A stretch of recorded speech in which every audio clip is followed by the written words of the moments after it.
Can you talk a little bit about the reaction that you receive from patients when they, unbox their first Maybu and kind of work with it in their house? Well, I think the reaction starts, like the reactions that we care about start even before that. Okay. So one of the things that we think about is how is this introduced to a patient? It's not like suddenly this box shows up at their doorstep, right? And they go, oh my God, there's a robot in here, right? So the patient's going to be introduced to this in some way. Right now, that's either through their pharmacy, if they're getting a certain prescription that this might come with, or in the near future, patients who are going to be discharged from the hospital might be getting one of these as well. So a nurse is going to be telling them about it. What's that language that we use right then? Right, so how do we set up the expectations in the right way and set up the relationship that we want this patient to have, how they're going to benefit from it in a way that they believe that, right? They believe this is a tool that is going to be useful for them and something that they're going to benefit from. So the initial thing that we think about is what's the language in that first conversation? Who's going to be delivering it to them, right? And what should they be saying?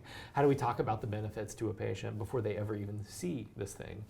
So, our patients get this box at home, and it's probably the first time they've received a robot in the mail, right? And so maybe at first there's a little bit of confusion, so we try to make things as clear as possible, right? When they first open up the box, there's a little one-page instruction sheet, right? And it gives the whole long list of instructions, which is take it out of the box and plug it in. That's it. Right? So really simple, and having a focus on making this really easy for someone to use is important given who we're shipping these to. Right? Some of our patients are going to be very tech savvy, right? They got a couple of computers and their smartwatch and a cell phone or two. Some of them we know have never owned a computer. Right? So making it so that anyone across this whole spectrum can use this is important.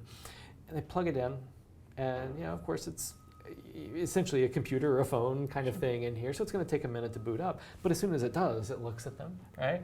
Oh, hey, good to see you. Thanks for taking me out of that box. Getting cramped in there. And so we try to make it a little bit humorous at first. And of course, we're reading the emotion on that person's face, right? Do they like this humor? Do they appreciate it? Or that's the dumbest thing I've ever heard, right? So we want to know that so we can start adapting to them right away. Sure. And so it's important for us to create some delight in that person right away. Right, so that they like interacting with this. We want to bring a smile to their face. And from there we go into more of the, here's why I'm here, right? I'm here to help you do, with this condition that you're dealing with, or, with this drug that you're taking. And so making sure that, in those first few seconds and in the first few minutes, that we're really communicating to our patients, why this is something of value to them.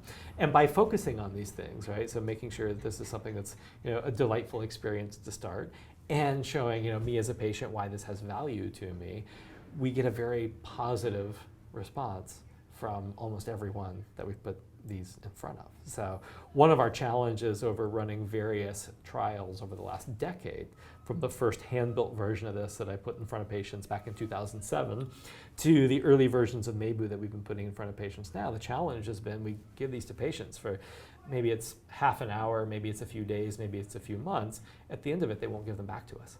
So I think it's a great challenge to have, but it shows you what kind of reception these do have with patients who are using them. Right, and I think that's a lot because you're focusing on the underlying problem, Yeah. right? So you're really focused on the person at the end of the day and not the technology itself. I know we kind of talked about this a little bit earlier, but it's really about how do we help people and not how do we build a cool robot, right? Look at all the bells and whistles as this has versus look what I can actually do for somebody based on what I've helped put together. Right. So we think about robotics as an enabling technology, not as an industry. Right? We don't think of this as a robotics company, right? The name of the company is not, Catalia Robotics, we're Catalia Health. Right. We're a healthcare company.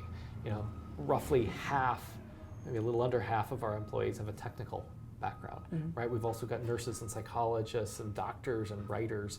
And overall, we're solving a healthcare problem. The technology just happens to help us do that.